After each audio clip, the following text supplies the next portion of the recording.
कानून को कठोर बनाना ही पर्याप्त नहीं। सरकार ने 12 वर्ष से कम उम्र की बच्चियों के साथ दुष्कर्म करने वालों को फांसी की सजा दिलवाने के लिए क्रिमिनल लॉ अमेंडमेंट ऑर्डिनेंस 2018 को मंजूरी दी है। इस अध्यादेश को राष्ट्रपति की मंजूरी मिल गई है। यह कानून लागू होने के बाद दुष्कर्म के मामलों में 7 वर्ष की न्यूनतम सजा बढ़ाकर 10 वर्ष एवं 16 साल से कम उम्र की लड़कियों से दुष्कर्म की न्यूनतम सजा 20 साल हो जाएगी।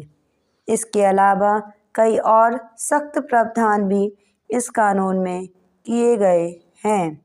इनसे दुष्कर्म के आरोपितों को उचित दंड एवं पीड़िता को न्याय दिलाने में सहूलियत मिल सकेगी। लेकिन कानून को कठोर करने के साथ कुछ और भी करने की ज़रूरत है। वास्तव में किसी भी बड़े हादसे के बाद सामाजिक एवं राजनीतिक दबाव बढ़ता है। इसी दबाव के कारण सरकार पहले भी प्रचलित कानूनों में बदलाव कर चुकी है। इस बार भी कठुआ, सूरत एवं उन्नाव के मामलों के बाद सरकार ने कानून में बदलाव कर उसे आधिकारिक कठोर बनाने की पहल की। पूर्व प्रचलित कानून में ये बदलाव जनप्रतिनिधियों एवं राजनीतिक दलों की कर्तव्य पूर्ति का आभास अधिक दिखाते हैं। पुलिस विभाग ने अमल में लाने का आश्वासन देता है। न्यायिक संस्थाएं इन बदलावों के अक्षर तो जान जाती है, लेकिन उन अक्षरों की आत्मा को समझ नहीं पाती।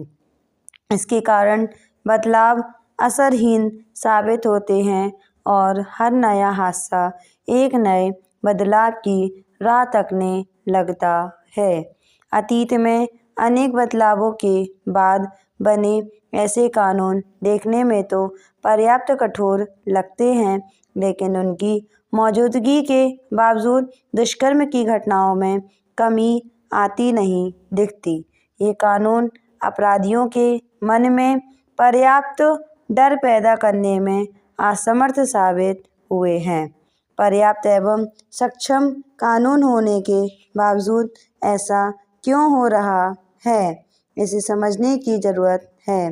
दरअसल कानून की कठोरता बढ़ाने से भी अधिक ज़रूरी है जांच एवं न्याय प्रक्रिया को प्रभावी बनाना।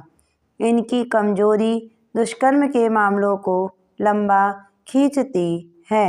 इसके कारण आरोपित व्यक्ति को सबूतों से छेड़छाड़ करने का अवसर मिलता है और अधिसंख्य पीड़ित महिलाएं न्याय से वंचित रह जाती हैं।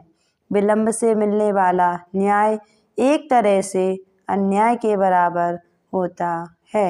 इससे समाज में कानून का डर कम होता है और न्यायपालिका की तरफ से मिलने वाले संदेश का असर भी कम हो जाता है। दुष्कर्म के मामलों में पीड़ित को त्वरित न्याय मिलने से न सिर्फ पीड़िता और उसका परिवार न्याय पाने का अनुभव करेगा, बल्कि उस न्याय का संदेश भी दूर तक जाएगा और अपराधी ऐसे अपराध करने से डरेंगे। दुष्कर्म के मामलों में त्वरित न्याय तब संभव है जब जांच प्रक्रिया में शुरू से सावधानी बरती जाए। आज ज़्यादातर राज्यों के पुलिस बल काम चलाओ प्रशिक्षण के भरोसे काम करने को मजबूर हैं।